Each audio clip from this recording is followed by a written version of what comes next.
हरे कृष्णा कृष्ण कृष्ण हरे हरे, हरे रामो राम रामो हरे हरे।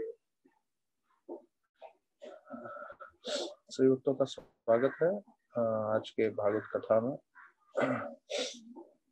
तो हम प्रभुपाद लीलामृत श्रवण कर रहे थे और प्रभुपाद लीलामृत में हम देख रहे थे कैसे पूरी तरह से तैयारी हो रहा है पहला महासत्संग कार्यक्रम का। तो ये जो इतिहास में इस्कॉन के द्वारा पहला महासत्संग कार्यक्रम विदेश में होने जा रहा है, और जो है यहाँ पे बता रहे हैं कि जो मंत्रा रॉक डांस था उसमें $2.5 जो है हर एक व्यक्ति से पैसा लिया जा रहा था, उससे जो है उतना चार्ज था।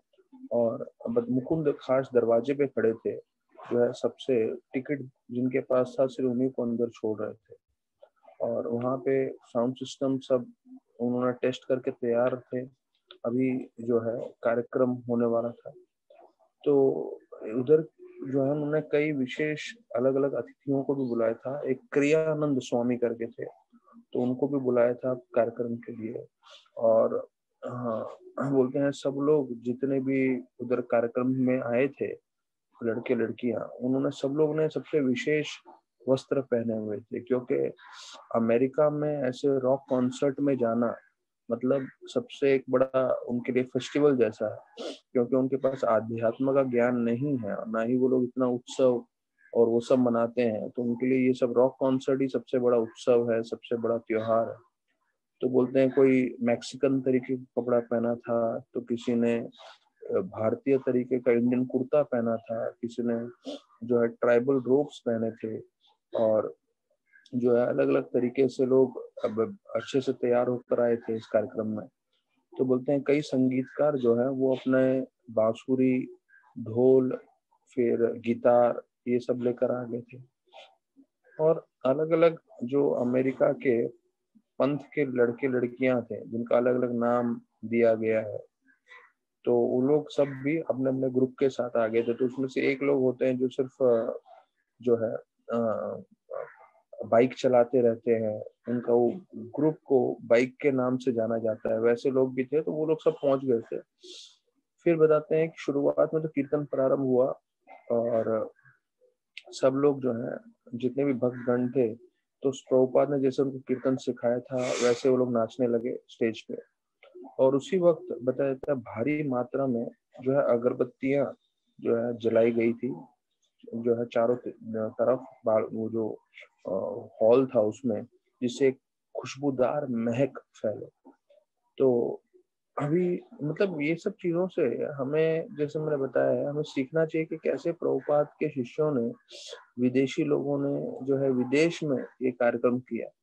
हमारे भारतीय लोगों ने झांसी में कुछ मदद नहीं किया, पॉलिटिक्स करके प्रभुपाद को ही भगा दिया उस जगह से जहाँ पे प्रभुपाद लीग ऑफ डिवोटीज बनाना चाहते थे। लेकिन ये अमेरिकन लोगों का दिमाग देखिए, उधर का जो रॉक कॉन्सर्ट चल रहा है वहां पे हरे कृष्णा को डाल दिया और वहां पे प्रभुपाद को लेके गए, और वहां पे अलग अलग तरीके से, अभी जिस तरह से हम लोग वहां थे नहीं, पर जिस तरह से हम लोग ये कार्यक्रम के बारे में सुन रहे हैं, तो उससे हमें समझ में आ रहा है कि विदेशी लोगों ने कितना मेहनत किया, उनके जो है वीडियोस लगा के और उधर का म्यूजिक के साथ। और यहाँ पे जैसे बता रहे हैं पूरे जो हॉल था उसमें एकदम खुशबूदार महक कर दिया, जिससे लोग पूरी तरह से जो है प्रभावित हो सके। तो भक्ति रसानंद महाराज को पूछा गया था, महाराज ये भौतिक है कि आध्यात्मिक है? तो महाराज ने जवाब दिया कि अगर ये अगरबत्ती भगवान को अर्पण हो गया है तो फिर उसका आप महक स्वीकार कर रहे हैं तो ये आध्यात्मिक है। अगर आप भगवान को अर्पण नहीं कर रहे हैं, सिर्फ अपनी खुशबू, अपने आनंद के लिए सिर्फ खुशबू ले रहे हैं, तो भौतिक है। तो देखिए भक्ति में छोटी से छोटी चीज भी जो है आप किस उद्देश्य से कर रहे हैं, तो उससे निश्चय होता है कि भौतिक है कि आध्यात्मिक है। तो फिर बोलते हैं जैसे कीर्तन चालू हो गया, तो सारे के सारे जो संगीतकार थे वो भी अपना अपना जो उनका संगीत का ये था, गिटार था, ढोल था या बांसुरी थी, वो सब लेकर आ गए। और उसी वक्त जो है ये विशेष रूप से जो स्ट्रोब लाइट्स जिसे बोलते हैं वो चालू हो गए। और बोलते हैं एक रंग बिरंगे बॉल्स थे, कलर्ड बॉल्स, जो अलग अलग तरह से अलग अलग रंगों का रोशनी डाल रहे थे, बॉल जो गोल गोल घूमते हैं रोशनी वाले, वो चल रहे थे। और ध्वनि भी जो है धीरे धीरे बढ़ने लगी, और पूरी तरफ चारों अलग अलग दिशाओं में अलग अलग तरह के रंग फैल रहे थे। और दीवारों पे जो है, और जो है सब तरफ। तो बोलते हैं फिर इलेक्ट्रिक गिटार्स और इलेक्ट्रिक के जो जो सब इंस्ट्रूमेंट्स थे वो बजने चालू हो गए। तो और जो है ध्वनि धीरे धीरे धीरे धीरे जो है बढ़ रहा था। और जो स्पीकर थे उसके ध्वनि इतनी तेज थी कि मानो ऐसा लग रहा था जो है पूरा कमरे को हिला रहा है, वो पूरे जो हॉल को हिला रहा है। और सारे के सारे जो विदेशी लोग आए थे वो लोग सब जो है उत्साहित हो रहे थे, ऐसा ध्वनि बढ़ते बढ़ते। अब 9:30 बज चुके थे। तो प्रभुपाद जो है अपने अपार्टमेंट में से निकले और हार्वे का जो गाड़ी था कैडलिक, उसमें बैठ के गए। तो प्रभुपाद ने अपना वैसे ही सन्यास का कपड़ा पहना हुआ था। तो देखिए, प्रभुपाद ने कभी बदलाव नहीं किया। कभी कभी जब कार्यक्रम होता है तो हमें लगता है नहीं, हमें कुछ ऊपर से अलग से कोटी पहनना चाहिए, जैकेट पहनना चाहिए, या शेरवानी ऊपर से डालना चाहिए धोती कुर्ता के। या कई लोग तो बोलते नहीं, धोती कुर्ता नहीं, कोई दूसरा वेश पहनना है। प्रभुपाद ने पूरे विश्व में प्रचार किया। प्रभुपाद जितने भी लोगों से मिले, प्रभुपाद ने एक ही अपना ड्रेस रखा, जो है सैफरन का जो धोती कुर्ता था उस पे। तो फिर बोलते हैं कि जैसे ही वो एवलॉन हॉल में पहुंचे, 10 बज चुके थे, और प्रभुपाद धीरे धीरे जो है स्टेज पे आने लगे। कीर्तनंद और रणछोड़ उनके साथ थे। तो जैसे ही प्रभुपाद स्टेज पे आ रहे थे, तो उससे आने से पहले सभी भक्तों ने जो है शंख लेकर आए थे। तो जोर जोर से भयंकर रूप से शंख बजा रहे थे, और जो है अलग से ढोल लेकर आए थे वो बजा रहे थे। और जितने भी लोग थे उधर कीर्तन में स्टेज पे, वो सब उन्होंने जगह छोड़ दिया। तो पूरा का पूरा ऑडियंस को मालूम चलने लगा कि हाँ जो है स्वामी जी आ रहे हैं। एक राजा कैसे प्रवेश करता है, तो राजा के लिए कैसे ध्वनि होती है, वैसे उन्होंने जो है वर्णन किया। और बताया जाता है प्रभुपाद बिल्कुल सर जो है ऊंचा उठा के चल के आ रहे थे। और मानो उनका चाल तो ऐसा लग रहा था कि बिल्कुल ऐसे वो हवा में ही उड़ते हुए आ रहे हैं। और फिर जैसे ही प्रभुपाद स्टेज पे पहुंचे, तो है तो रोशनी बदल गई। वहां पे सारे के सारे कृष्ण भगवान के चित्रों का जो है फोटो आने लगा दीवार पे। तो पहला चित्र था कृष्ण और अर्जुन का, कि कृष्ण भगवान कैसे अर्जुन का रथ चला रहे हैं। फिर कृष्ण भगवान मक्खन माखन खा रहे हैं, और कैसे उन्होंने वृतास वो जो दानव है उनको मारा। अ, फिर कैसे वो बांसुरी बजा रहे हैं। तो ये सब चित्र पीछे आ रहे थे, और प्रभुपाद जो है उनके सामने आ गए और सभी लोगों को जो है उत्साह दिला रहे थे। फिर प्रभुपाद जो है एलन जिन्सबर्ग की तरफ देखे, और प्रभुपाद बोले, आप जो है कुछ महामंत्र के बारे में बोलिए। तो प्रभुपाद को मालूम था कि सब लोग जो है एलन जिन्सबर्ग को अच्छे से जानते हैं, तो वो कुछ बोलेंगे तो लोगों पर ज्यादा प्रभाव होगा। तो इसलिए प्रभुपाद ने उनको बोला। तो उन्होंने बोला कि कैसे प्रभुपाद ने जो है एक सेंटर प्रारंभ कर दिया है, और कैसे वो वहां पे टॉम्सन स्क्वायर पार्क में कीर्तन करते थे। और उन्होंने यहाँ पे फेडरिक स्ट्रीट सैन फ्रांसिस्को में भी मंदिर प्रारंभ कर दिया है। और मैं सब लोगों को चाहूंगा कि सब लोग आए, विशेष रूप से सुबह के कीर्तन में। तो प्रभुपाद ने महामंत्र के बारे में थोड़ा सा बोला, और फिर बोला कि एलन आप जो है कीर्तन प्रारंभ करें। तो जो है जैसे उन्होंने कीर्तन प्रारंभ किया, तो धीरे धीरे लोग जो है कीर्तन को साथ जो है समझने लगे, क्या महामंत्र है, वो भी गाने लगे। तो जैसे कीर्तन बढ़ने लगा, लोगों का उत्साह बढ़ने लगा, और दूसरे दूसरे जो बैंड्स आए थे म्यूजिक के, वो लोग भी जुड़ गए। अभी जब कीर्तन चल रहा था, इन्होंने अच्छा ये काम किया कि जो दीवार पे जहाँ पे पहले कृष्ण के चित्र थे, वहां पे सिर्फ महामंत्र आ रहा था, हरे कृष्णा कृष्ण कृष्ण हरे हरे, हरे राम राम राम हरे हरे। और ये जो है सब लोग उसको देख के बोलने लगे और सब दोहराने लगे। और ये बताया जाता है कि पूरे हॉल में सब लोग जो है जोर जोर से कीर्तन करने लगे, और फिर नाचने भी लग गए। तो एलन जिन्सबर्ग को याद आ रहा है, वो बोले, हम लोग ने पूरा शाम हरे कृष्णा कीर्तन किया, और सबसे बढ़िया तरीका था लोगों को कृष्ण भक्ति के बारे में बताना। और सब लोग नाच रहे थे, सब लोग गा रहे थे। अच्छा लग रहा था। फिर जानकी याद कर रही है कि लोगों को मालूम भी नहीं चल रहा था कि वो लोग जप कर रहे हैं। हाँ, लेकिन सब लोग जप कर रहे हैं, इसको देख के प्रभुपाद बहुत प्रसन्न हो रहे थे। प्रभुपाद जो है सबको चाहते थे कि सबके सब जप करें। तो जैसे आपको शायद कई साल पहले जो है धीरू भाई अंबानी, उनका एक रिलायंस का एक सेइंग था, एक कहावत था उनका, मेरा सपना सबका अपना। ये धीरू भाई अंबानी ने निकाला था, मेरा सपना सबका अपना। कि भाई मेरा जो सपना है, जो भी उनका सपना था, निश्चित रूप से उनका सपना जन कल्याण का तो था नहीं, उनका सपना तो मतलब भौतिक से ज्यादा धन एकत्रित करना ही था, लेकिन उनका था मेरा सपना सबका अपना। तो वैसे ही प्रभुपाद का सपना था, मेरा सपना सबका जपना, अर्थात सभी लोग जपा करें। तो यहाँ पे जानकी बोल रही, लोगों को मालूम भी नहीं चल रहा था, पर वो लोग कीर्तन में भाग ले रहे थे, और प्रभुपाद ये देख के बहुत संतुष्ट थे कि ये विदेशी लड़के लड़के जो है कीर्तन कर रहे हैं। और फिर प्रभुपाद जो है खड़े हो गए और उन्होंने हाथ उठाया और वो नाचने लगे। और फिर प्रभुपाद ने सभी लोगों को जो है संकेत किया कि आप लोग भी नाचिए और जो है गाइए। तो बोलते सब लोग जो है स्टेज पे प्रभुपाद के शिष्य और सब आगे पीछे नाच रहे थे। उसको देख के पूरा जो हजारों की संख्या में लोग नाच रहे थे। तो 1 घंटे तक हरे कृष्णा कीर्तन चलता रहा। लोग कूद रहे थे, लोग चिल्ला रहे थे, कोई रो रहे थे और चीख रहे थे। ये सब पूरा हॉल में चल रहा था। ये रॉजर करके हैं, उनको याद आ रहा है। तो फिर किसी ने माइक्रोफोन प्रभुपाद के सामने रख दिया, तो प्रभुपाद का जो ध्वनि है वो और जोर से आने लगा साउंड सिस्टम पे। तो उससे और लोग जोर जोर से म्यूजिक सिस्टम बजाने लगे। और बोलते हैं प्रभुपाद को पसीना आ रहा था और ऐसा कीर्तन तेज ध्वनि में जा रहा था और आवाज बढ़ रही थी। तो कीर्तनंद डर गए। कीर्तनंद बोले नहीं नहीं, बंद करो बंद करो, क्योंकि कीर्तनंद को लग रहा था प्रभुपाद बूढ़े हैं, प्रभुपाद का इतना उम्र हो गया है, तो कहीं उनको नुकसान नहीं होना चाहिए।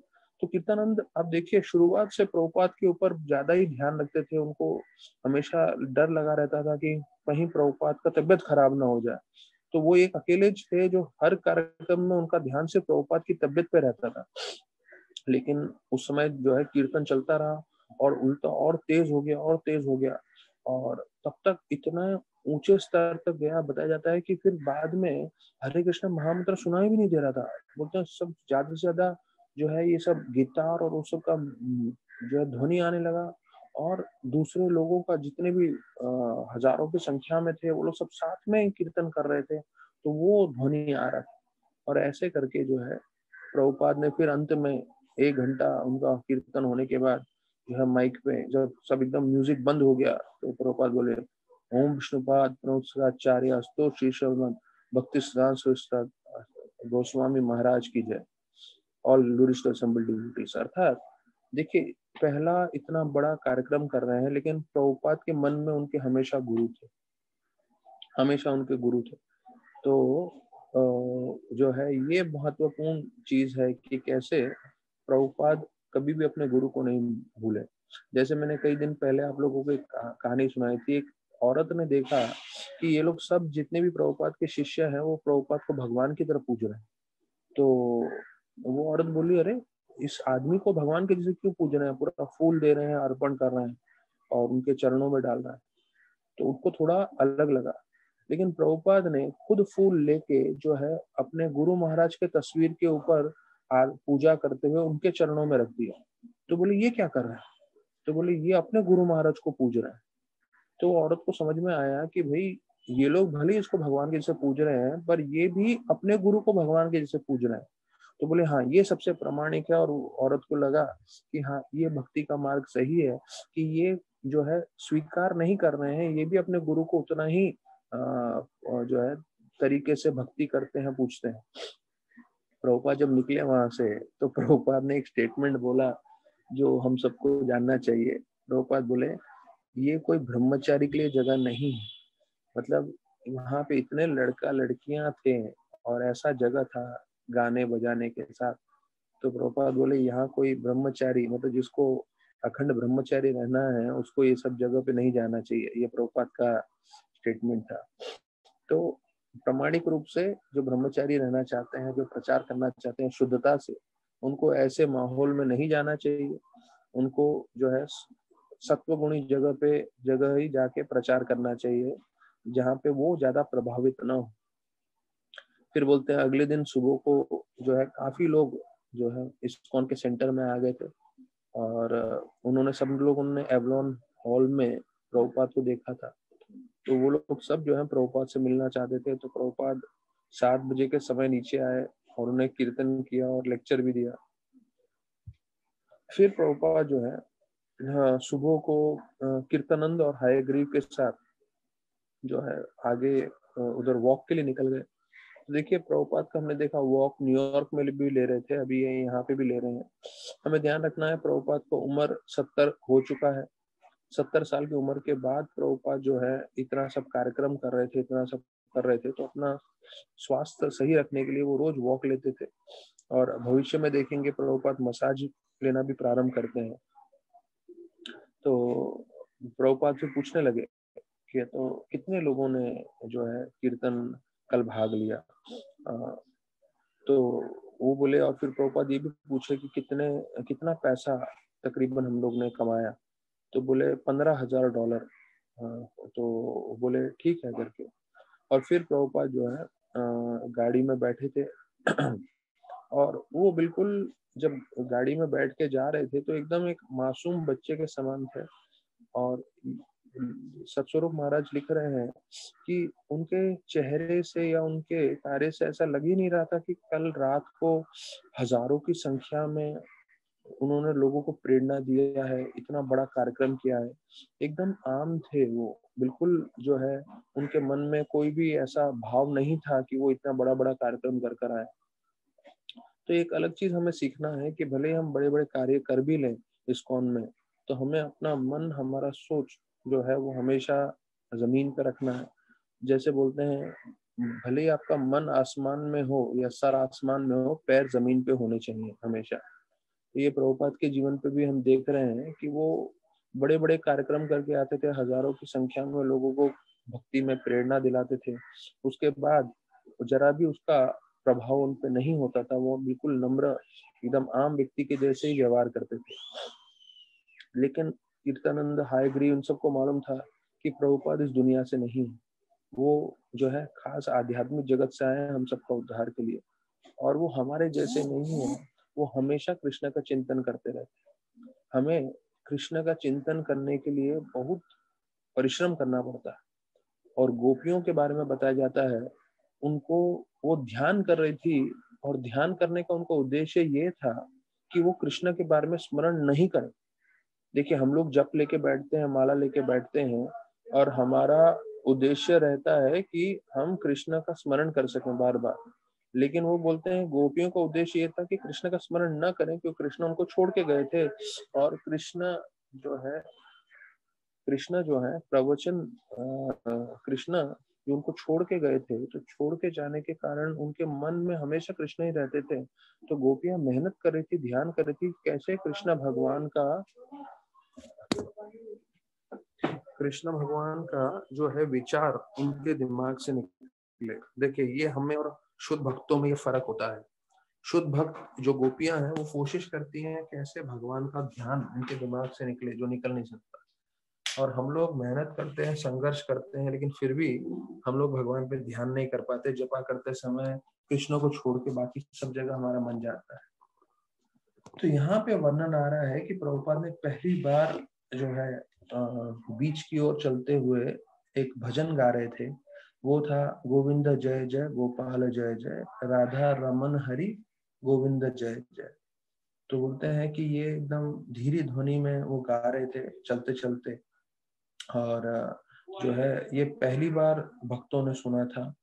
तो फिर बोलते हैं कि हयग्रीव जो है उन्होंने बोला कि प्रभुपाद ये समुद्र तो बिल्कुल जो है अशाश्वत काल के लिए एटर्नल जैसा दिखता है। तो प्रभुपाद ने बोला नहीं, कुछ भी इस भौतिक जगत में एटर्नल नहीं है, अर्थात सिर्फ भक्ति ही महत्वपूर्ण है और कुछ महत्वपूर्ण नहीं है।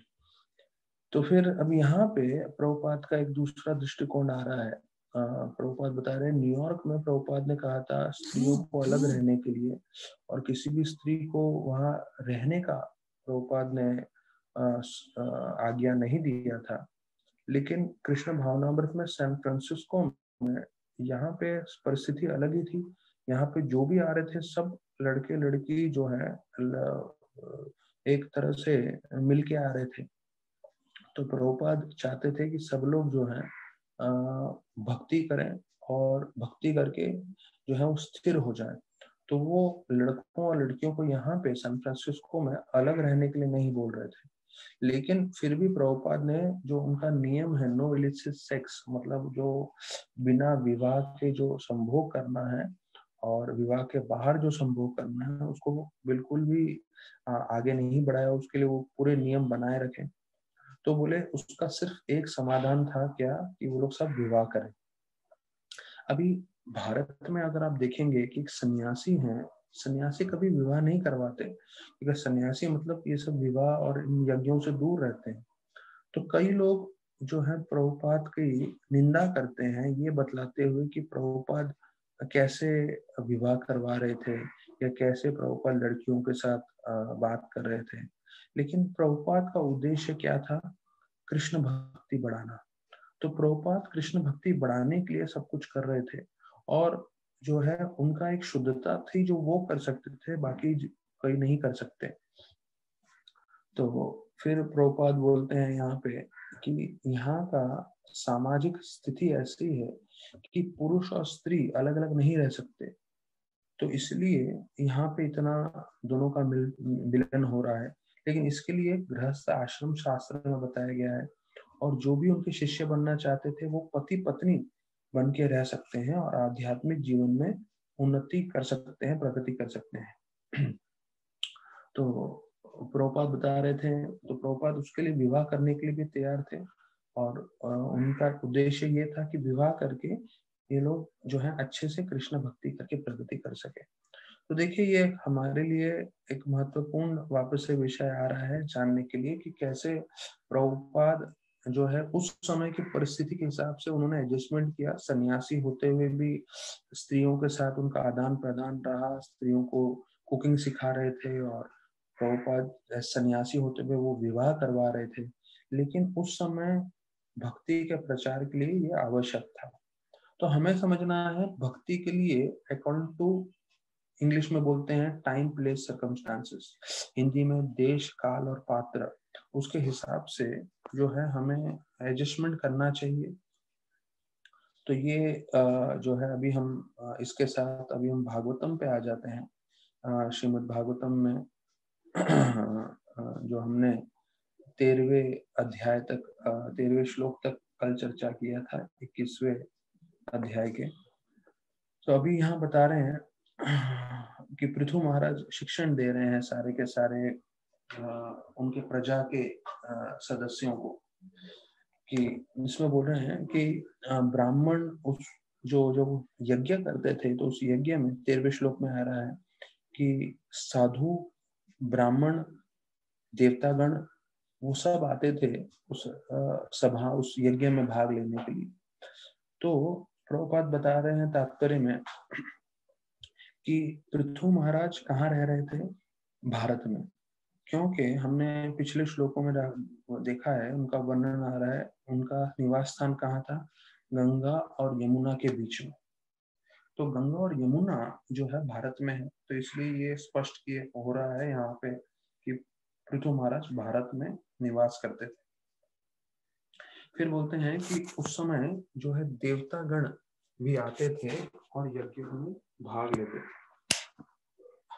तो प्रभुपाद बोलते हैं उस समय देवता जो है भारतवर्ष में आते थे। ये ज्यादा नहीं, कुछ हजारों साल पहले की बात है कि देवतागण यहाँ पर आते थे, और जो युधिष्ठिर महाराज और अर्जुन जैसे महान योद्धा थे, वो लोग स्वर्गलोक में भी जाते थे। तो प्रभुपाद बता रहे हैं कि उस समय जो है, तो ये 5000 साल पहले की बात कर रहे हैं जब अर्जुन भी स्वर्गलोक गए थे। तो बोलते देवतागण यहाँ पर आते थे, और यहाँ के लोग जो है वो भी स्वर्गलोक जाते थे। मतलब उस समय इतने लोग विकसित थे कि इंटरप्लैनेटरी जो है ट्रांसफर भी होता था, मतलब यहाँ से दूसरे लोक में जाना और उनके लोग यहाँ आना। फिर महाराज पृथु जो है उनका सब में सम्मान किया इस हवन यज्ञ में, और वो सबको प्रणाम कर रहे थे, सबको सम्मान दे रहे थे, और वो मानो एक चंद्रमा के समान लग रहे थे सब तारों के बीच में। तो चंद्रमा के समान क्यों लग रहे थे? क्योंकि उनके भक्ति के कारण वो इतना जो है तीव्रता से भक्ति कर रहे थे, भगवान की सेवा कर रहे थे, इसलिए वो इतने जो है शक्तिशाली और महान दिख रहे थे। तो फिर बोलते हैं जब उन्होंने ये यज्ञ किया था तो इस यज्ञ में सभी के चरण धो रहे थे। तो बोलते हैं हम वैदिक शास्त्रों में देखते हैं कि कैसे युधिष्ठिर महाराज ने जब राजसूय यज्ञ किया था तो राजसूय यज्ञ में स्वयं कृष्ण भगवान सभी लोगों के चरण धो रहे थे। तो ये जो है जो अतिथि आते हैं, अतिथि का चरण धोना जो है वो एक प्रामाणिक कार्य है। जो सन्यासी आते हैं, जो स्वामी आते हैं, तो उनका चरण धोना चाहिए। तो राधानाथ महाराज या प्रभुपाद जहाँ भी जाते थे तो कई जो है भक्तगण जिनके घर पे प्रभुपाद जाते थे तो उनके चरण धोते थे। आज भी सन्यासी कोई जाते हैं तो उनके घर पे, किसी के भी घर पे जाते हैं तो उनका चरण धोते हैं। तो प्रभुपाद दूसरी जगह बताते हैं कि जो भी अतिथि आते हैं उनका हमें सम्मान करना चाहिए, और उन अतिथियों को हमें कम से कम जो है 2 चीज देना चाहिए। अगर कोई गरीब से गरीब व्यक्ति भी हो तो कम से कम एक चटाई दे सकता है बैठने के लिए। यहाँ पे नहीं वर्णन है, दूसरी ओर दूसरी जगह प्रभुपाद बताते हैं कि कम से कम गरीब से गरीब व्यक्ति भी हो तो कोई अतिथि उनके घर पे आए तो उनको चटाई देना चाहिए बैठने के लिए, एक गिलास पानी देना चाहिए और मीठे शब्द बोलने चाहिए।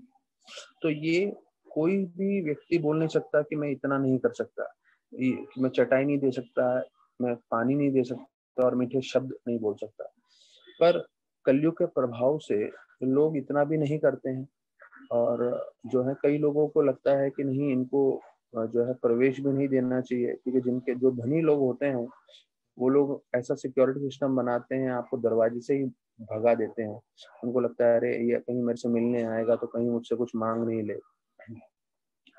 तो अभी यहाँ पृथु महाराज का सौंदर्य के बारे में वर्णन कर रहे हैं कि कैसे जो है उनका उनके 15, 16, 17, 18 जो है 4 श्लोकों में जो है उनका सौंदर्य का पूरा वर्णन किया गया है कि उनका रंग गोरा था, उनका शरीर एकदम लंबा चौड़ा था, और फिर बोलते हैं कि उनके लंबे हाथ थे, और उनकी आंखें जो है जो चौड़ी थी, और वो बोलते हैं ऐसे लालिमा थी जैसे उगता हुआ सूरज हो, वैसे उनका जो है आंख थी। उनका चेहरा खूबसूरत था, और बोलते हैं उनके दांत भी बहुत सुंदर थे, और वो हमेशा मुस्कुराते रहते थे। तो अभी और 3-4 श्लोकों में हम उनके पृथु महाराज का सौंदर्य का वर्णन करेंगे, पर प्रभुपाद उसमें तात्पर्य जो है काफी महत्वपूर्ण चीज बता रहे हैं। तो बोलते हैं ये 4 वर्णों में ब्राह्मण, क्षत्रिय, वैश्य, शूद्र, बोलते हैं प्रभुपाद क्षत्रिय जो रहते हैं वो पुरुष और क्षत्रिय स्त्रियां जो हैं वो लोग अधिकांश समय ज्यादा खूबसूरत रहते हैं, ये प्रभुपाद तात्पर्य में बता रहे हैं 15वें श्लोक में। और फिर एक महत्वपूर्ण चीज प्रभुपाद बता रहे हैं, ये मैंने कई बार सुना हुआ है, आज प्रभुपाद के तात्पर्य में पढ़ के जो है मैं काफी प्रसन्न हो गया।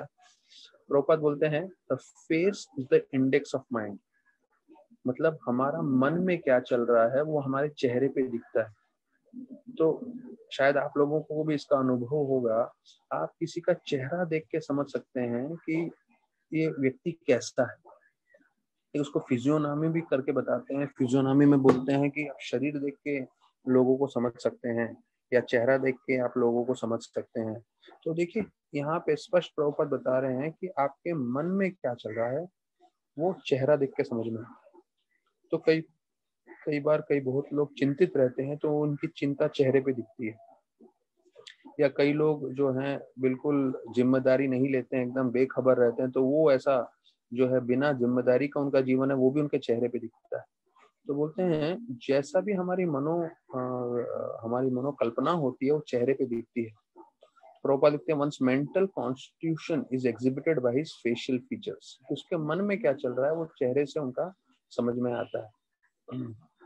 तो प्रभुपाद आगे बोलते हैं जो हमारे शरीर है, शरीर में भी हमारे अलग अलग जो अंग होते हैं और उससे हम ये कार्य करते हैं, तो बोलते हैं वो हमारे पूर्व कर्मों के हिसाब से है। जो है हमें जो है किसी को, प्रभुपाद बोल रहे हैं, मानव समाज में जन्म मिलता है, किसी को जानवरों में जन्म मिलता है, किसी को देवताओं में जन्म मिलता है।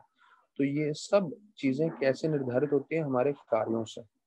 तो अगर हमारे कार्य जैसे हैं उसके कर्मों के हिसाब से हमें पुनर्जन्म भी निश्चित होता है, प्रभुपाद बता रहे हैं। तो महत्वपूर्ण चीज याद रखिएगा कि face is the index of mind. हमारे चेहरे पे जो है हमारे मन में क्या चल रहा है वो पूरा समझ में आता है। फिर पृथु महाराज की छाती बताए जाते हैं बहुत चौड़ी थी, उनका जो है कमर भी मोटा अच्छा चौड़ा था। और फिर बोलते हैं कि उनका जो है नाभि में गहराई थी और उनके जो झांगे थे उसमें सोने का रंग का था। और फिर बोलते उनके काले लंबे लंबे बाल थे और काफी घुंघराले थे और उनके गले पे शंख के समान जो है निशान थे और उसमें काफी शुभ चिन्ह थे और उन्होंने धोती पहनी थी। तो यहाँ ये देखिए कि अभी हमने देखा पिछले अध्याय में कि कैसे पृथु महाराज भगवान को दर्शन किए, विष्णु भगवान का, और उनका वस्त्र का वर्णन किया गया है कि उन्होंने कीमती धोती पहनी हुई थी। तो धोती जो है वो हमारा भारत संस्कृति का सबसे महत्वपूर्ण जो है वस्त्र है। लुंगी नहीं और बाकी पैजामा और झब्बा नहीं जो अभी लोग आराम से पहन लेते हैं, पर धोती सबसे प्रामाणिक है। और फिर वो बोलते हैं कि वैसे उन्होंने ऊपर भी जो है एक शॉल जैसे कपड़ा पहना हुआ था।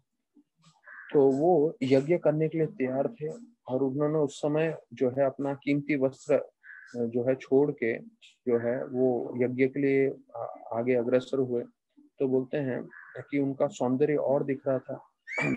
तो उन्होंने जो है हिरण का ब्लैक, काले हिरण की चमड़ी वो धारण कर रखी थी, क्योंकि उन्होंने कुशा घास का जो है वो अंगूठी उंगली में पहना था। क्योंकि कई कई हवन यज्ञ में आप जो है अपने वस्त्र नहीं पहन सकते, इसलिए बोलते हैं यहाँ जो हिरण की चमड़ी है वो पहन के वो बैठे थे, जिससे उनका सौंदर्य और बढ़ गया था और वो यज्ञ के लिए आगे विराजमान हुए।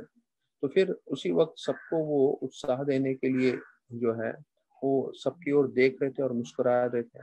तो ऐसा लग रहा थे कि तो वो एक तारे के समान है और जो है पूरा पूरा आसमान उस वक्त जो है गीला हो रहा है, जिसको बोलते हैं कभी कभी सर्दी के समय आप देखेंगे थोड़ा थोड़ा पानी जो है सारे पत्तों पे सब जगह पे फैल जाता है रात्रि के समय।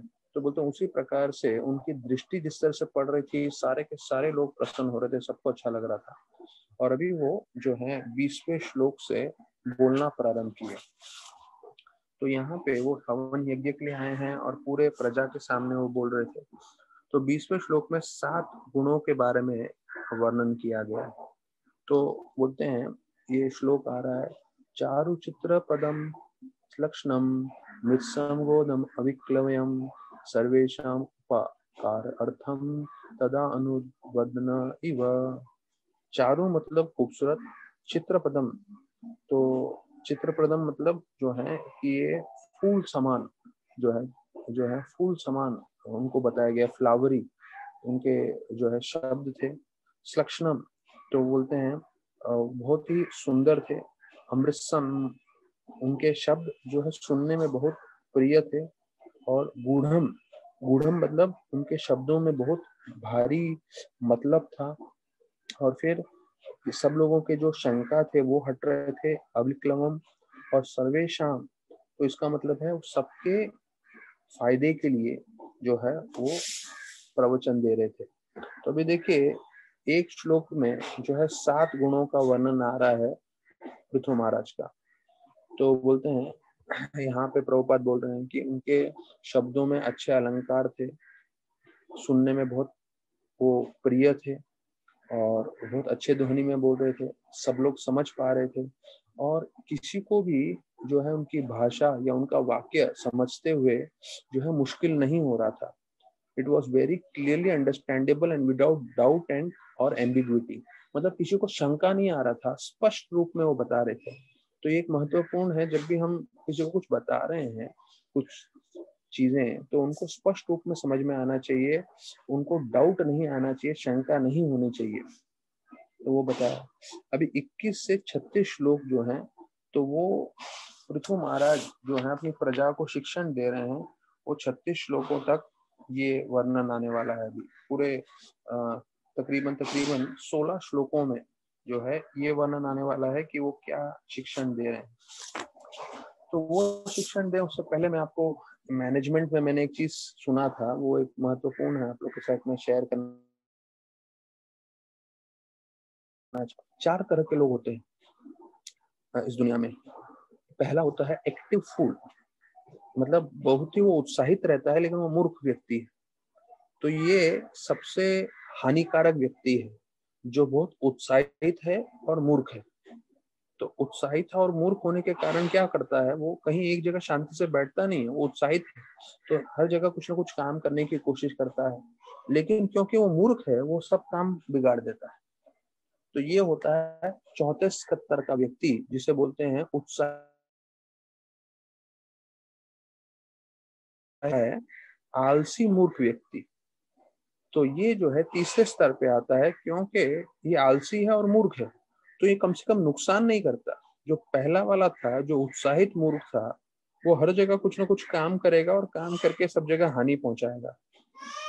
ये व्यक्ति एक ही जगह बैठा रहेगा, लेकिन जो है वो आलसी है। बुद्धिमान व्यक्ति जो दूसरे स्तर पे आता है। उत्साहित बुद्धिमान व्यक्ति कैसा होता है कि वो जो है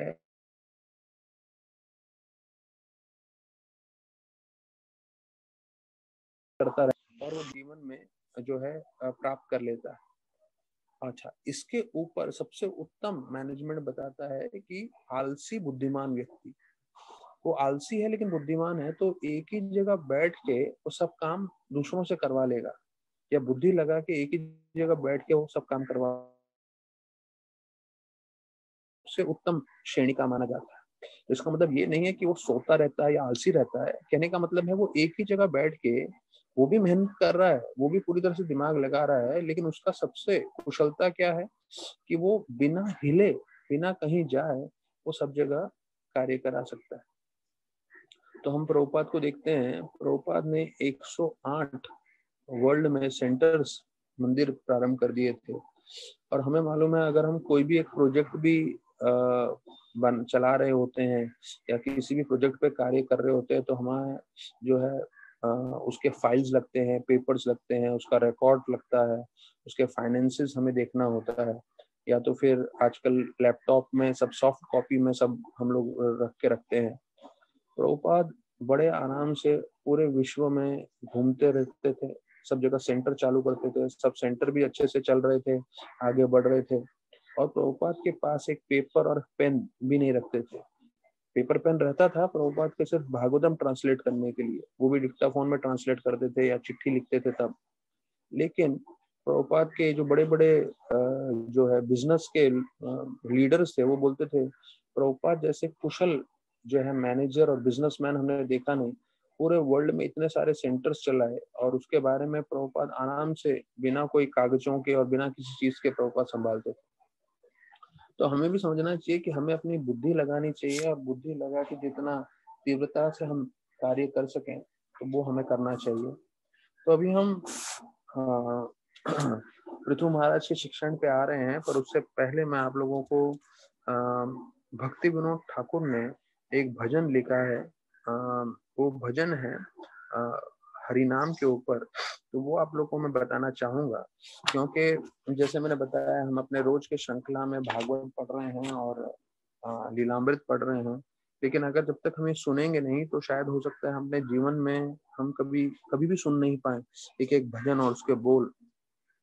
तो यहाँ पे भक्ति विनोद ठाकुर ने भजन लिखा है और बोल रहे हैं पहले श्लोक में कि नित्यानंद प्रभु जो चैतन्य महाप्रभु के भाई हैं, जो साक्षात बलराम जी हैं, उन्होंने जो है हरिनाम का दुकान खोला है और वो हरिनाम देना चाहते हैं। और वो बोल रहे हैं कि हमें उस हरिनाम लेने के लिए हमारे पास सिर्फ एक ही चीज होना चाहिए, वो है श्रद्धा, फेथ। अगर हमारे पास श्रद्धा है तो हम जो है शुद्ध नाम प्राप्त कर सकते हैं। और फिर बोल रहे हैं कि उन्होंने दुकान खोला है और वो जो है सबको बोल रहे हैं कि आइए आइए हरिनाम लेके जाइए। फिर वो बोलते हैं चौथे अपने श्लोक में कि अगर हमें ये नाम चाहिए तो हमें नित्यानंद के पास जाना पड़ेगा, और फिर अगर जो है नित्यानंद से हम ये नाम ले लेंगे तो हमारी जो है सारी इच्छाएं पूरी हो सकती हैं। तो बोलते हैं पूर्ण हबे काम। पूर्ण हबे काम मतलब हमारे सारी इच्छाएं हरिनाम से पूरी हो सकती हैं। तो हमने भागवत में भी सुना है, अकाम सर्व काम हुआ मोक्ष काम हो जाए यदि तीव्र न भक्ति योगे न जिते पुरुषम परम। अर्थात हमारी कोई भी इच्छा है वो पूरी हो सकती है हरिनाम के शक्ति के द्वारा। वो बड़े कृपालु हैं और सिर्फ हमारी जो है श्रद्धा रहेगी तो उससे हमें वो शुद्ध नाम या परम आनंद दे सकते हैं हरिनाम के द्वारा। तो हरिनाम हमें जो है परम आनंद तक ले जा सकता है। फिर बोलते हैं अगर नित्यानंद प्रभु ने एक बार भी हमारे आंखों में आंसू देखा और आंसू बहाते हुए हम गौर उनके भाई का नाम ले रहे हैं, तो फिर वो उस व्यक्ति को सब कुछ देने के लिए तैयार हो जाते हैं। एक बार देख रहे चक्षे जाल, चक्षे जाल मतलब चक्षे जल, हमारे चक्षु में जल आ जाए मतलब आंसू आ जाए। गौर बोले निताई देने सकल संबल। तो आप गौर बोलते हुए आपके आंखों में एक बार भी आंसू आ जाएंगे तो वो नित्यानंद ऐसे व्यक्ति को सब कुछ देने के लिए तैयार हो जाते हैं। और फिर वो जब ये ज्ञान दे रहे हैं तो वो नहीं देख रहे, ये शुद्ध कृष्ण शिक्षा दे रहे हैं तो वो जाति धन विद्या बल न करे अपेक्षा। मतलब वो ये नहीं देख रहे कि सामने वाले की जाति क्या है, उसके पास पैसा कितना है, उसने कितना पढ़ाई किया है, उसकी शक्ति कितनी है, नहीं, कुछ भी नहीं देख रहे। और वो शुद्ध कृष्ण प्रेम कृष्ण भक्ति दे रहे हैं। अभी हमें चाहिए कि हम ये जो है माया के प्रपंच से निकलें। हाँ, बोले छाड़ी माया जाल। छाड़ी माया जाल मतलब ये माया के जाल से निकले। और अभी ये गृहस्थों के लिए अति आवश्यक आ रहा है लाइन, बोलते हैं गृह ठाको बने ठाको न ठके जंजाल। आप घर में हो या जंगल में हो, अर्थात आप गृहस्थ व्यक्ति हो या सन्यासी हो, किसी को भी माया के प्रपंच में पड़ने की जरूरत नहीं है। वो भक्ति करके उससे निकल सकते हैं। अभी हमें माया के जाल से भी नहीं डरना है। क्यों? क्योंकि नित्यानंद प्रभु इतने कृपालु हैं, सबसे निम्न स्तर के लोगों को भी जो है वो हरिनाम दे रहे हैं और जिससे सबका उद्धार हो सकता है। तो बोलते हैं आर नाई को कलिर भय, कली का भय नहीं होना चाहिए। अचंडाले देने नाम निता दयामय, कि सबसे अचंडाले मतलब जो सबसे निम्न वर्ग के लोग हैं उनको भी हरिनाम दे रहे हैं। तो भक्तिनोद ठाकुर जो है वो प्रार्थना कर रहे हैं कि आप ही मेरे आश्रय हो, उसके अलावा मेरा कोई आश्रय नहीं।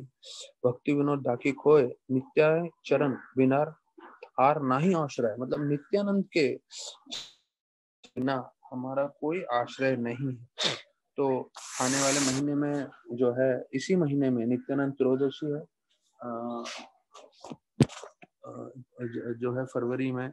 तो चलिए नित्यानंद त्रयोदशी की तैयारी में हम लोग ने एक भजन नित्यानंद का गा लिया। और मैं चैतन्य चरितामृत पढ़ रहा था, उस चैतन्य चरितामृत में वर्णन आ रहा है कि सबसे वो है, क्योंकि 25 तारीख को फरवरी में नित्यानंद त्रयोदशी आने वाली है। आज 1 तारीख हो गया है, तो 24 दिन में नित्यानंद जी का हम आविर्भाव प्राकट्य दिवस मनाएंगे। तो उनके याद में ये भजन हमने गाया। तो बोलते हैं नित्यानंद प्रभु जो है वो आदि गुरु हैं, तो बिना गुरु की कृपा से हम जो है भगवान तक नहीं पहुंच सकते। और नित्यानंद प्रभु जो है विशेष रूप से बलराम जी के स्वरूप हैं। तो हमें नित्यानंद को उतना ही सम्मान देना चाहिए और हमें समझना चाहिए कि ये हमारे आदि गुरु हैं और इनकी कृपा से हम आध्यात्मिक ज्ञान पूरी तरह से प्राप्त कर सकते हैं। आइए अभी हम 21वें श्लोक से देखते हैं पृथु महाराज क्या शिक्षण दे रहे हैं। तो वो बोलते हैं कि जितने भी सभा में लोग थे कि आप लोगों का भाग्य उदय हो, आप लोग सब आए हैं प्रार्थना सुनने के लिए, तो इसलिए ध्यानपूर्वक सुनिए। Kindly here my prayers attentively. तो देखिए हम लोग ने कल श्लोक सुना, दूसरा श्लोक पहले अध्याय पहले स्कंद का दूसरा श्लोक, जहाँ पे बताते हैं शुश्रूषु। शुश्रूषु मतलब संस्कृत में प्रभुपाद ने अनुवाद किया था कि हमें आतुर रहना चाहिए। तो एक ही योग्यता मांग रहे हैं भक्ति करने के लिए कि हमें आतुर होना चाहिए भगवान की कथा सुनने के लिए। और प्रभुपाद बताते हैं हमें अटेंटिव और सबमिसिव होना चाहिए। तो ये कल हमने सीखा था कि पहला हमें आतुर होना चाहिए सुनने के लिए, जितना हम आतुर रहेंगे उतना अच्छा है। और अगर कोई आतुर है सुनने के लिए तो निश्चित रूप से वो आतुरता दिखाने के बाद सोएगा नहीं कथा में, वो ध्यान पूर्वक सुनेगा। तो ये अटेंटिव होना, ध्यान पूर्वक सुनना तो एक और चीज है। और नम्रता बनाए रखना है। कहते हैं अगर हम अटेंटिव हैं, नम्र हैं, उत्साहित हैं, तो हम सिर्फ एक भागवतम सुनने से हम कृष्णा का प्राप्त कर सकते हैं, और जो हमें उसके अलावा कोई दूसरी पुस्तक की भी आवश्यकता नहीं है। तो यहाँ पे बता रहे हैं पृथु महाराज कि आप लोग सब ध्यान से सुनिए। और यहाँ पे मैं आप लोगों को जो है मुख्य चीजें बताने वाला हूँ। तो अभी प्रभुपाद तात्पर्य में बता रहे हैं कि व्यक्ति प्रसिद्ध कब होता है। जब भी कोई व्यक्ति प्रसिद्ध हो जाता है तो उसके बहुत सारे दुश्मन हो जाते हैं। क्यों? क्योंकि भौतिक जगत मतलब लोग द्वेष करते हैं। प्रभुपाद लिखते हैं for envy is the nature of materialists. मतलब जो अभक्त है, अभक्त मतलब द्वेषी, प्रभुपाद बोलते हैं। अभी ये थोड़ा प्रभुपाद के तात्पर्य थोड़ा भारी लगेंगे हम लोगों को, पर ये सही है। प्रभुपाद बोलते हैं कि कोई भी अभक्त रहेगा तो अभक्त जो है वो हमेशा द्वेष करेगा। और कोई भी कामयाब होता है भौतिक जगत में, डिवोटी या नॉन डिवोटी, तो उसके प्रति लोग जो है बहुत ज्यादा द्वेष करते हैं वगैरह वगैरह। फिर यहाँ पे बोलते हैं कि भले ही पृथु महाराज राजा थे, पर उन्होंने राजा होते हुए जो है एकदम प्रवचन नहीं दिया लोगों को। वो बहुत नम्रता से जो है सभी लोगों को बता रहे थे। हाँ, उनके सामने नम्रता से ये सब चीज बता रहे थे। तो वो पूरे पृथ्वी के राजा थे। वो ऑर्डर दे सकते थे सबको, लेकिन नहीं, वो नम्र थे और नम्रता से वो जो है चीजें बता रहे थे। देखिए ये हमें गुण देखना चाहिए कि भले ही पूरे पृथ्वी के राजा होने के बाद भी नम्र थे वो, और नम्रता से पूरी तरह से प्रवचन दे रहे थे।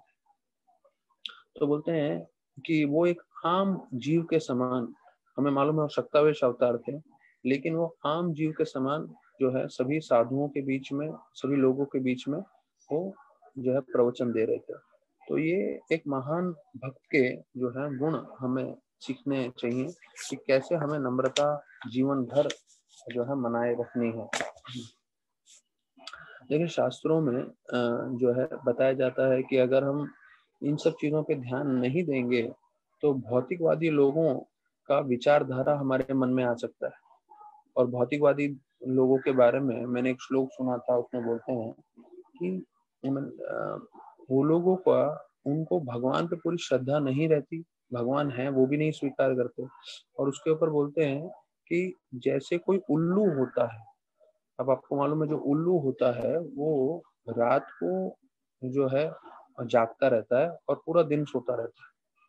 तो अगर एक 10 उल्लू मिलके मीटिंग करें और 10 उल्लू मीटिंग में ये बोलें कि सूरज नाम की चीज नहीं है, हाँ, तो शायद 10 के 10 उल्लू मीटिंग में हाँ बोलेंगे हाँ रिजोल्यूशन पास्ट, देयर इज, सूरज नाम की चीज नहीं है, रोशनी नहीं है। लेकिन ये सत्य थोड़ी है। वो उल्लू है, दिन भर सोता है, इसलिए वो सूरज नहीं देखा है उसने।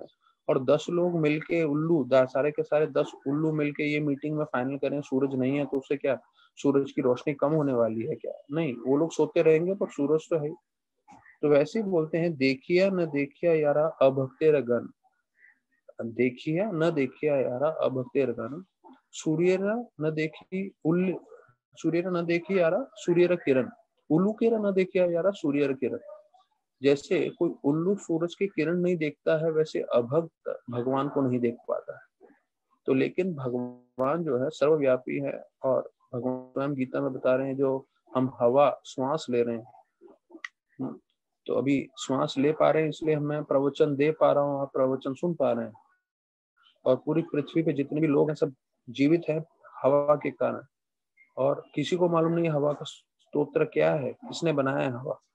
भगवान बोलते हैं मैंने बनाया। हम इस पृथ्वी पे चल रहे हैं, किसने बनाया पृथ्वी? भगवान बोलते हैं मैंने बनाया। हम लोग जल पीते हैं, बिना जल के जीवन जो है हम लोग कोई जीवित नहीं रह सकते, वो जल भी भगवान ने बनाया। तो भगवान बोल रहे हैं कि भूमि रपो नल वायु खम मनोबुद्धि देवचा, ये सब चीजें मैंने बनाई है। भूमि मैंने बनाया, हवा मैंने बनाया, जल मैंने बनाया। उसके बाद जो है नास्तिक लोग बोलते हैं हमें विश्वास नहीं। हम क्यों सुने, हम क्यों गीता को पालन करें, हम अपने हिसाब से जीवन व्यतीत करेंगे।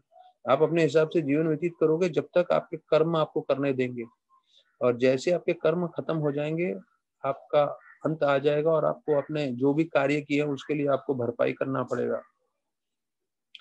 तो फिर हाँ, यहाँ पे प्रभुपाद जो है अपने अगले 22वें श्लोक में बता रहे हैं कि भगवान ने मुझे राजा के रूप में ये कार्य दिया है, और मेरा एक कार्य है कि मुझे जो है वैदिक शास्त्रों का पालन करना है और उसका ज्ञान सभी लोगों को देना है।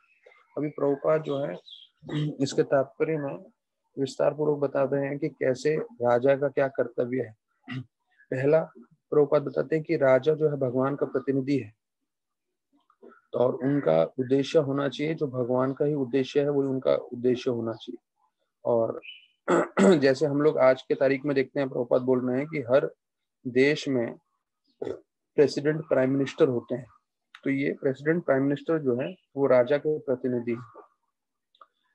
तो वैदिक शास्त्रों में जो राजा होते थे वो भगवान के प्रतिनिधि होते थे, और जितने भी प्रजा होते हैं उनको सबको उनको वैसे सम्मान देना चाहिए जैसे भगवान को देते हैं। तो बोलते हैं सरकार का एक कर्तव्य बनता है कि वो जितने भी लोग हैं उनको सबको आध्यात्म की ओर प्रगति कराएं। तो उसके लिए बताया जाता है अगर वो नहीं है तो पूरा का पूरा समाज एक जानवर के समान है, और फिर वहां पे कभी शांति नहीं होगी, समृद्धि नहीं होगी, पर हमेशा झगड़ा और कंफ्यूजन होगा। यहाँ पे प्रभुपाद बता रहे हैं। तो देखिए बिना आध्यात्म के शांति नहीं रहेगी, और जो है समृद्धि नहीं रहेगी, और ट्रैंक्विलिटी भी एक तरह से शांति के समान ही शब्द है, वो सब नहीं रहेगा।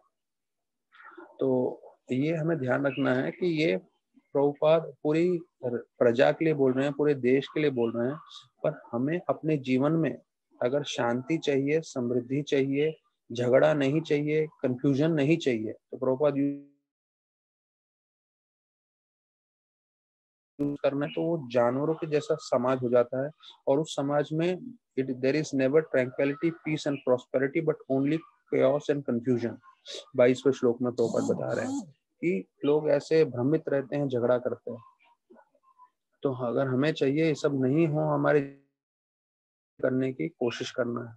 अगर हम अपने क्षमता अनुसार जो है जितना अच्छे से भक्ति करेंगे तो भगवान हमें पूरी तरह से सहायता करेंगे, क्योंकि भगवान ज्यादा आतुर हैं हम भक्ति करें।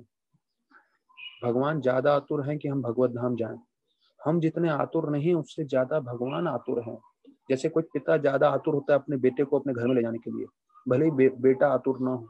तो हम थोड़ी भी भक्ति करेंगे, भगवान पूरी तरह से हमें मार्गदर्शन करेंगे, पूरी तरह से हमें मदद करने के लिए तैयार रहेंगे। प्रजायति इति प्रजा, तो ये शब्दों का प्रयोग आ रहा है। प्रजा मतलब जो उनका जन्म हुआ हो।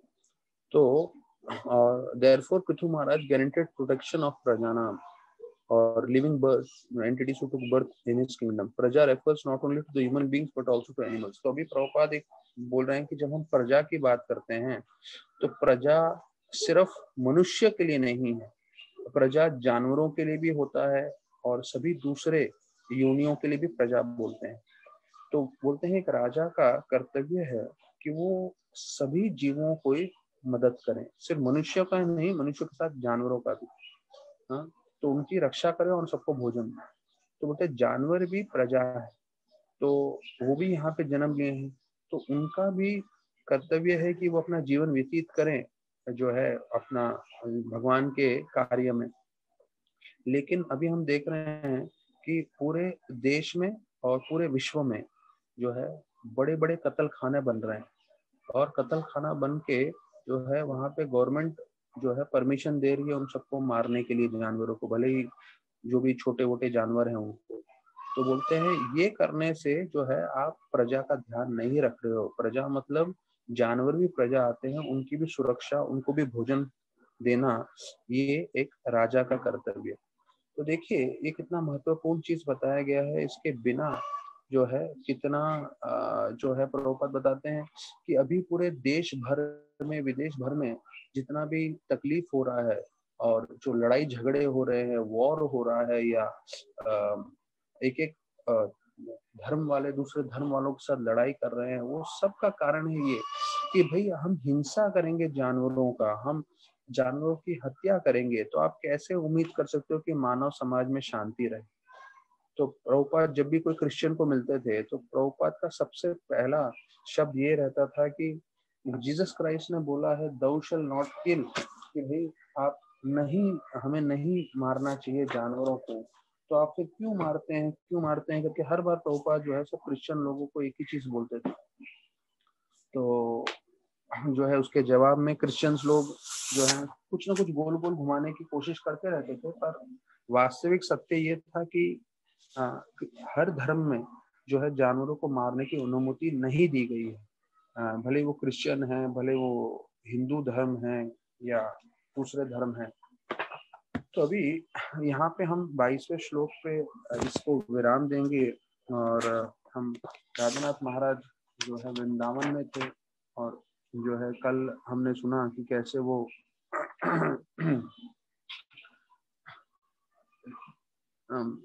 जो है उन्होंने फोटो खींचा था उनके मित्र डेविड ने। तो उसके लिए जगन्नाथ जी ने उनको बहुत जो है दुखी हुए और बोले, अरे आप वैष्णव हो, वैष्णव होते हुए आप ऐसे कार्य कैसे कर सकते हो, आपने जो है हम लोग को धोखा दिया। हाँ, रील नहीं था फिर भी हम लोग को ऐसा बताया कि आप फोटो खींच रहे हो करके। तो राधानाथ महाराज बोलते हैं आम समाज में अगर किसी का हमने ऐसे फोटो किया था तो किसी को इतना बुरा नहीं लगता था, लेकिन वैष्णव समाज में ये सब सूक्ष्म चीजें रहती हैं। अर्थात हमें किसी भी वैष्णव को कभी भी दिल नहीं दुखाना चाहिए, हमेशा सम्मान पूर्वक हमें हर वैष्णव के साथ आदान प्रदान करना चाहिए। तो महाराज बोल रहे हैं अभी 2 महीने हो गए थे मैं यहाँ पे बौन महाराज के आश्रम में रह रहा था। तो उन्होंने, बौन महाराज ने कभी मुझे दीक्षा के लिए नहीं बोला, लेकिन उन आश्रम के एक ब्रह्मचारी थे, तो उनको मालूम चल गया कि मैंने जो है बौन महाराज को दीक्षा के लिए मना किया है। तो उन्होंने एक बार मुझे अपने कमरे में बुलाया और पूरे गुस्से में वो मेरी ओर देख रहे थे और वो चिल्लाने लगे। बोला, तुमने साधु का जीवन स्वीकार किया है लेकिन तुम गुरु को स्वीकार नहीं कर रहे, तुम्हारा आध्यात्मिक जीवन का फायदा क्या है।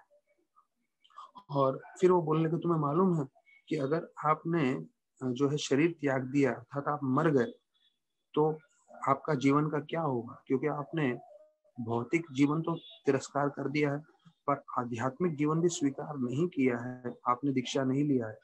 तो आपको मालूम है अगर आप मर जाओगे तो क्या होगा। तो महाराज बोले नहीं। महाराज एकदम डरे हुए थे क्योंकि वो चिल्ला रहा था, गुस्से में था महाराज के ऊपर। तो बोलने लगा, आप, उसने उंगली किया महाराज के चेहरे पे और बोला तुम भूत बन जाओगे और भूत बन के जो है तुम हजारों हजारों सालों तक जो है ऐसे घूमते रहोगे। कहते तुम हमारे गुरु महाराज की कृपा को जो है इतना जो है चीपली ले रहे हो, इतना सस्ते में ले रहे हो।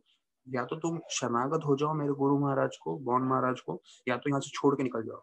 तो फिर महाराज सर झुका के बोले ठीक है, तो मैं छोड़ के चला जाता हूँ। तो महाराज ने अपने कपड़े का जो थैला था वो लेके निकलने लगे।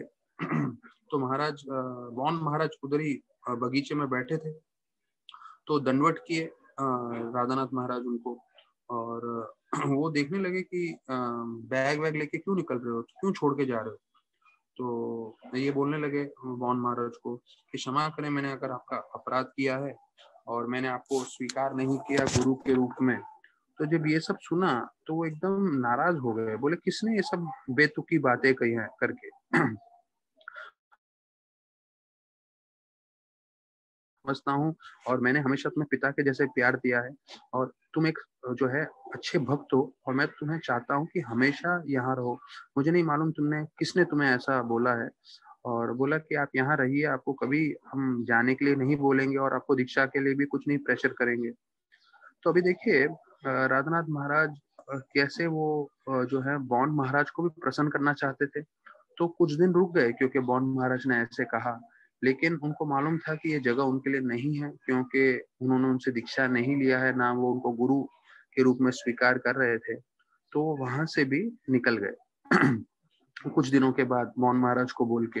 और फिर वो वृंदावन के जंगलों में निवास कर रहे थे, वृंदावन में जो है वो भजन कर रहे थे तो अभी उसके बारे में हम चर्चा करेंगे, पर एक चीज हमें समझना चाहिए। देखिए अभी ये जो शिष्य थे भगवान महाराज के, उनको लगा ये व्यक्ति गलत है, पर शायद उनको मालूम नहीं था कि ये जो लड़का दिख रहा है जो अमेरिका से आया है और जिन्होंने उनको दीक्षा के लिए ना बोला है, अभी भविष्य में होने वाले हजारों हजारों भक्तों के जो है गुरु बनने वाले हैं। और उनको लग रहा था ये वैसे एक विदेशी लड़का है जो दीक्षा के लिए स्वीकार नहीं कर रहा है भगवान महाराज का। तो देखिए कभी कभी हम अपने दृष्टिकोण से किसी के बारे में हम ऐसा सोचते हैं और उनके लिए बुरा भला बोल देते हैं, लेकिन हमें समझना चाहिए हर एक व्यक्ति अध्यात्म से बहुत ज्यादा तरक्की भी कर सकता है भविष्य में। तो हम कभी भी किसी का हमें अपराध नहीं करना चाहिए, बहुत सम्मान पूर्वक नम्रता से हमें व्यवहार करना चाहिए। राधानाथ महाराज ने अपने सारे काउंसलरों को यही शिक्षण दिया है, कोई बड़ी से बड़ी भी गलती करता है तो उसको आप शांति पूर्वक समझाएं और समझा के छोड़ दें। चिल्ला के झगड़ा करके क्रोध वेश में आके कोई कार्य नहीं बनता है। कलयुग का प्रभाव ऐसा है, आप जैसे गुस्से हो जाएंगे, जैसे आप चिल्लाएंगे तो बात और बिगड़ जाती है। तो बेहतर यह है कि आप नम्रता पूर्वक, जो चैतन्य महाप्रभु ने सिखाया है, प्रणादपि सुनी चैना, नम्रता पूर्वक लोगों को शिक्षण दें, ज्ञान दे, भले वो हमारे परिवार में है, भले वो भक्तों का समुदाय में हो, तो नम्रता से उनको समझाइए और छोड़ दीजिए। फिर वो सुधरना चाहता है या नहीं सुधरना चाहता है वो उनके ऊपर है। जैसे भागवतम क्लास में सुन रहा था, वो बोल रहे थे HNS है हम लोग, HNS, H मतलब हम, N मतलब नहीं, S मतलब सुधरेंगे। हम नहीं सुधरेंगे मतलब हम भी सब HNS लोग हैं। तो वो हमारी भले ही मनोकल्पना हो कि हम सुधरना नहीं चाहते, लेकिन चिल्ला के झगड़ा करके जो है कोई कार्य संपन्न नहीं होता। और यहाँ पे ये कार्य करके जो है राधानाथ महाराज बॉन्ड महाराज के आश्रम से निकल जाते हैं। तो हमें वो ध्यान रखना है, अगर कोई गलती कर भी रहा है तो आपको अपने से सीनियर को बता देना चाहिए और वो सीनियर हैं, वो उनसे बात करेंगे ध्यान पूर्वक। ठीक है, तो इसके साथ आज हम जो है यहीं पे आज का प्रवचन को विराम देंगे और कल ठीक शाम को 4 बजे हम जो है आगे कथा आगे लेके जाते हैं। बहुत बहुत धन्यवाद सभी भक्तों का। हरे कृष्णा।